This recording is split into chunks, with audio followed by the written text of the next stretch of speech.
বহু মানুষ আছে তো বাস।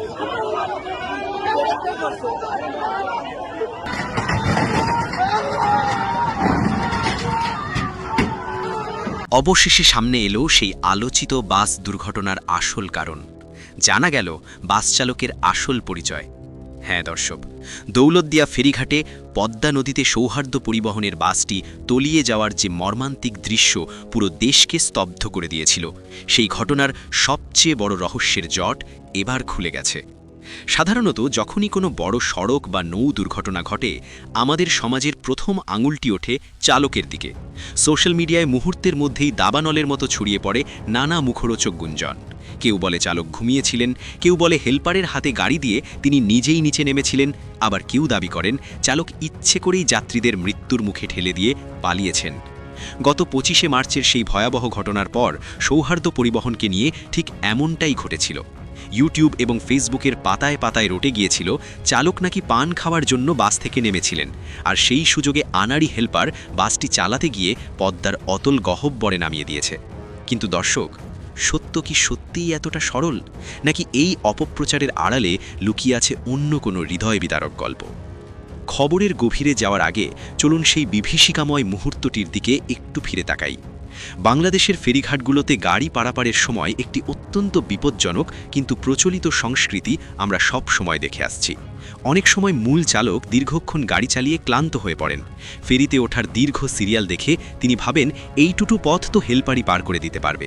এই ভেবে চালক হয়তো একটু চা বিস্কুট খেতে বা বিশ্রাম নিতে নিচে নামেন, আর ঠিক সেই অনভিজ্ঞ হাতে স্টিয়ারিং পড়ার কারণেই ঘটে যায় বড় বড় দুর্ঘটনা। সেদিনও দৌলতদিয়া ফেরিঘাটে শত শত যানবাহন পারাপারের অপেক্ষায় ছিল।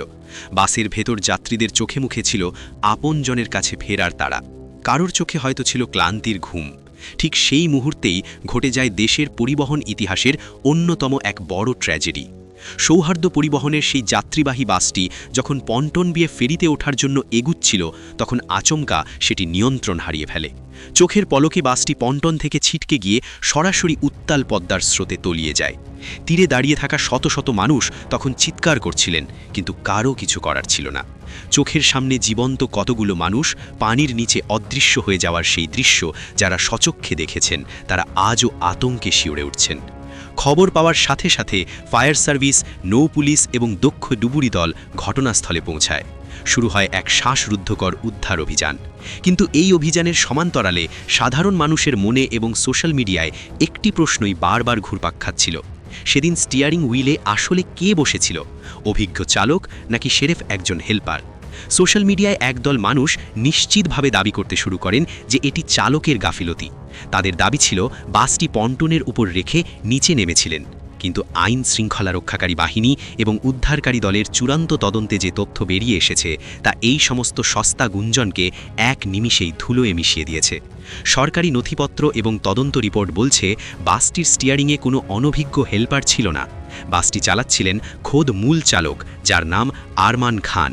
মাত্র ৩১ বছর বয়সী আরমান খান কোনো সাধারণ আনাড়ি চালক ছিলেন না। তার ছিল সম্পূর্ণ বৈধ পেশাদার ড্রাইভিং লাইসেন্স এবং দীর্ঘ বছরের অভিজ্ঞতা। অর্থাৎ হেলপারের হাতে গাড়ি দেওয়ার যে থিওরি ইন্টারনেটে ঘুরে বেড়াচ্ছিল, তা ছিল সম্পূর্ণ ভিত্তিহীন এবং বানোয়াট। কিন্তু প্রশ্ন থেকে যায়, যদি আরমান নিজেই বাসটি চালাচ্ছিলেন, তবে কেন তিনি বাসটিকে নিয়ন্ত্রণ করতে পারলেন না? তিনি কি বাঁচতে পেরেছিলেন, নাকি তিনিও হারিয়ে গেছেন পদ্মার অতল অন্ধকারে? দর্শক, কল্পনা করুন তো, আপনি টিভিতে বা ইউটিউবে দেখছেন একটি বাস দুর্ঘটনায় পড়েছে, আর ঠিক সেই মুহূর্তে আপনার মনে হচ্ছে আপনার আদরের সন্তান বা ভাই হয়তো সেই বাস থেকে নেমে নিরাপদেই আছে। ঠিক এই মানসিক দোলাচলের ভেতর দিয়ে পার হচ্ছিল চালক আরমান খানের পরিবার। কিন্তু ভাগ্যের কি নির্মম পরিহাস! সেই স্বস্তির নিঃশ্বাসই একটু পর হয়ে দাঁড়ালো আজীবনের দীর্ঘশ্বাস। ঘটনার পরপরই যখন উদ্ধার অভিযান চলছিল, তখন ইউটিউব এবং ফেসবুকের কিছু ভিউ শিকারী চ্যানেল সম্পূর্ণ বানোয়াট এক খবর ছড়িয়ে দেয়। তারা দাবি করতে শুরু করে ফেরিতে ওঠার আগে বাসের চালক পান খাওয়ার জন্য নিচে নেমেছিলেন, আর চালক ছাড়াই বাসটি একা একা পদ্মা নদীতে গড়িয়ে পড়েছে। এই খবরটি রাজবাড়ীর বালিয়াকান্দি উপজেলার পশ্চিম খালখোলা গ্রামে আরমান খানের পিতা আরব খানের কানে পৌঁছায়। পিতা আরব খান যখন শুনলেন তার ছেলে বাস থেকে নেমে পান খাচ্ছিল, তখন শোকের সাগরে তিনি একচিলতে আলোর দেখা পেলেন। তিনি ভাবলেন, যাক, আমার ছেলেটা তাহলে বেঁচে আছে, ও তো বাসেই ছিল না। পরিবারের সবাই পরম করুণাময়ের কাছে শুকরিয়া আদায় করতে শুরু করলেন। তারা ফোনের দিকে তাকিয়ে প্রহর গুনতে লাগলেন, কখন আরমান ফোন করে বলবে, বাবা আমি বেঁচে আছি, আমি ভালো আছি। কিন্তু তারা জানতেন না এই খবরটি ছিল এক ভয়াবহ ডিজিটাল মিথ্যাচার। সময় যত গড়াচ্ছিল, আরমান খানের পরিবারের উৎকণ্ঠা ততই বাড়ছিল। কেন আরমান ফোন করছে না? সে কি পুলিশের ভয়ে লুকিয়ে আছে, নাকি নেটওয়ার্ক নেই? ঠিক এই হাজারো প্রশ্নের ভিড়ে হঠাৎ বেজে উঠল আরমান খানের মোবাইল ফোনটি। তবে ওপাশে আরমানের সেই পরিচিত কণ্ঠস্বর ছিল না।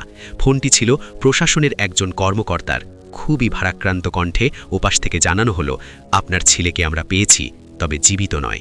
বাসের ভেতরের স্টিয়ারিং হুইলটা শক্ত করে ধরা অবস্থায় আরমান খানের নিথর দেহ উদ্ধার করেছেন ডুবুরিরা। আক্ষরিক অর্থেই সেই মুহূর্তে আরব খানের পায়ের তলা সরে গেছিল। যে মিথ্যা আশার উপর ভিত্তি করে তারা শুকরিয়া আদায় করছিলেন, সেই আশা বালির বাঁধের মতো মুহূর্তেই ভেঙে চুরমার হয়ে গেল। ডুবুরিরা জানিয়েছেন, আরমান খান পালানোর চেষ্টা করেননি। তিনি শেষ মুহূর্ত পর্যন্ত তার যাত্রীদের বাঁচানোর জন্য স্টিয়ারিং ধরে যুদ্ধ করে গেছেন। বাসের দরজা আটকে যাওয়ায় এবং পানির প্রবল চাপে তিনি বের হতে পারেননি। যে চালককে মানুষ সোশ্যাল মিডিয়ায় গাফিলতির দায়ে অভিযুক্ত করছিল, সেই চালক আসলে শেষ নিঃশ্বাস পর্যন্ত তার দায়িত্ব পালন করে গেছেন। এই মর্মান্তিক ট্র্যাজেডিটির সবচেয়ে বেদনার জায়গাটি হলো, মাত্র ৩১ বছর বয়সী এই তরুণ চালকের ঘরে রয়েছে দুটি ফুটফুটে অবুঝ সন্তান। যে বাবা প্রতিদিন গাড়ি চালিয়ে বাড়ি ফিরে সন্তানদের মুখে খাবার তুলে দিতেন, সেই বাবা আজ একটি প্লাস্টিকের ব্যাগে মোড়া নিথর দেহ হয়ে বাড়ি ফিরলেন। দর্শক, আরমান তো একা যাননি। তার সাথে ওই সৌহার্দ্য পরিবহনের বাসে ছিল অসংখ্য সাধারণ যাত্রী, যাদের প্রত্যেকেরই ছিল আলাদা আলাদা স্বপ্ন এবং গন্তব্য। শেষ খবর পাওয়া অনুযায়ী ওই হৃদয় বিদারক ঘটনায় মোট মৃতের সংখ্যা ২৬ জনকে ছাড়িয়েছে। একটু ভেবে দেখুন, ২৬টি তাজা প্রাণ, মানে ২৬টি আলাদা পরিবার, ২৬টি আলাদা স্বপ্ন, যা মাত্র এক মুহূর্তের ভুলে পদ্মার কালো জলে চিরতরে হারিয়ে গেছে। এখনও নদীর পাড়ে অনেক স্বজন তাদের প্রিয়জনের সন্ধানে প্রহর গুনছেন। কারোর মা হারিয়ে গেছে, কারোর সন্তান, আবার কারোর বা একমাত্র উপার্জনক্ষম ব্যক্তিটি। চোখের জলে বুক ভাসাচ্ছেন তারা। কিন্তু পদ্মা আজ বড়ই নিষ্ঠুর। ডুবুরিরা নিজেদের জীবনের ঝুঁকি নিয়ে তল্লাশি চালিয়ে যাচ্ছেন ঠিকই, কিন্তু স্বজনদের মনের সেই দগদগে ক্ষত সারিয়ে দেওয়ার ক্ষমতা কারও নেই। এই ট্র্যাজেডিটি আমাদের দেশের যোগাযোগ ব্যবস্থার ইতিহাসে একটি বিশাল এবং কালো অধ্যায় হিসেবেই চিহ্নিত হয়ে থাকবে। এই পুরো ঘটনাটি আমাদের সমাজের একটি চরম ব্যাধিকে উন্মোচিত করে দিয়েছে। তা হলো আমাদের নিরাপদ সড়ক ও নৌ পারাপার ব্যবস্থার ভয়াবহ অবনতি। বাংলাদেশের পরিবহন সেক্টর যেন এখন একটি অঘোষিত যুদ্ধ ময়দান। কখন কোথায় কার প্রাণ যাবে তার কোনো নিশ্চয়তা নেই। ফেরিঘাটের পন্টনগুলোর অবস্থা দেখুন, ফেরিতে ওঠার সেই বিশৃঙ্খল পরিবেশ দেখুন। এগুলো কি আধুনিক কোনো রাষ্ট্রের চিত্র? এর কোনো স্থায়ী সমাধান আজ পর্যন্ত কোনো প্রশাসন দিতে পারেনি। আর এভাবেই প্রতিনিয়ত ঝরে যায় শত শত পরিবারের শেষ সম্বলটুকু। আরমান খানের পরিবার আজ নিঃস্ব। তার দুটি ছোট সন্তান হয়তো এখনও জানে না তাদের বাবা আর কোনো দিন ফিরে আসবে না। আরমান হয়তো শেষ মুহূর্তে চেষ্টা করেছিলেন যাত্রীদের জীবন বাঁচাতে, কিন্তু বাসের যান্ত্রিক গোলযোগ নাকি পন্টনের পিচ্ছিল পথ তাকে সেই সুযোগ দেয়নি। তা এখন তদন্তের বিষয়। তবে আরমান যে ইচ্ছে করে বা বাস ফেলে পালাননি, তার প্রমাণ তো তার নিথর দেহটিই নিজে।